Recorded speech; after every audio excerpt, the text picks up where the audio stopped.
Definitely check out the private Discord server. It's a Patreon link below with a free trial. Okay, we got to talk about what's going on in the economy. It's not really looking so great. And if you ask me, I think we're going to be seeing a pretty bad 2024. Not only are consumers spending more, but when they spend more, small regional banks who have all these commercial loans, these residential big apartment loans, they're taking massive hits too, right? It seems like right now, Americans, according to this article by Bloomberg, is revenge spending, and it's driving ballooning US credit card balances. Right now, if you ask the youngsters what's the new thing, which is buy now, pay later, right? So many people. I know a person who literally bought a $3,000 TV. They don't really have high income.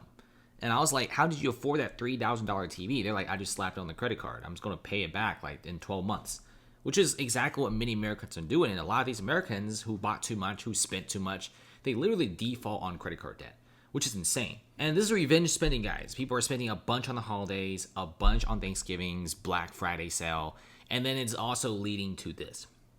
Not only are Americans spending so much, okay, it's freaking out the banks because now the consumer credit card debt is up to almost $1.1 trillion. Remember how it went above a trillion? Well, now it's hitting 1.1 trillion. And now the US banks, the small ones, are getting kind of scared about the commercial office space. Declining values send more buildings into negative equity. Distress threatens dozens to over 300 banks, report says. And this is another article by Bloomberg. Now, here's the thing about commercial real estate. They're pretty bad, right? I mean, we talk about how crypto is kind of iffy sometimes, how like maybe making an investment in Dogecoin right now might not be the move. But I gotta admit, man, if you make an investment in commercial real estate, you really screwed up. And many of these buildings are selling for like 50, 60, 70% off. Like LA's most recent skyscraper. I'm not joking to you when I say this building got sold for 45% off. If you guys live in Los Angeles, you probably have seen this building, which is the AON Center. This is LA's third tallest tower. If you're rich enough to live in the hills, you probably saw this from a mansion. This whole entire building only sold for a light $145 million because nobody's renting here. Can you imagine a building this tall sells for only $145 million? You know they paid for $250 million back in 2014 for this building. And just in a decade's time, it dropped 50%. Not to mention $1 million back 10 years ago is worth so much more now than $1 million in 2023. These types of buildings, if you go to Hong Kong, if you go to Singapore, if you go to Sydney, they sell for $1 billion. Like, I'm not even joking when I tell you these massive buildings, they go for $700, $800, $900 million, sometimes even $1.2, $1.3 billion.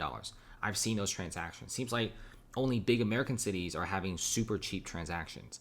Not great for the banks, considering you got US banks not just having a lot of money in commercial real estate, which is sinking in value, but also consumers are spending so much. In fact, Americans are one of the heaviest spenders right now. If you check out the Chinese economy, people are very frugal. They don't want to spend.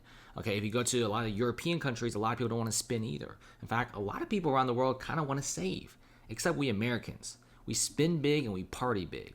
And that's what's happening. Banks are a little bit scared right now. And they're so scared to the point that this doesn't make anything better because Americans are spending so more, and there's also record amounts of layoffs because you have over 1,000 tech companies laying off workers. And when tech companies and finance companies lay off workers, many of these jobs are very good six-figure jobs. In fact, if you want to buy these very expensive $300,000, $400,000, $500,000 homes, you need a six-figure income. In fact, if you want to buy a modest $500,000 house in the suburbs in the U.S., I think your household salary should be at like $130,000 to $140,000.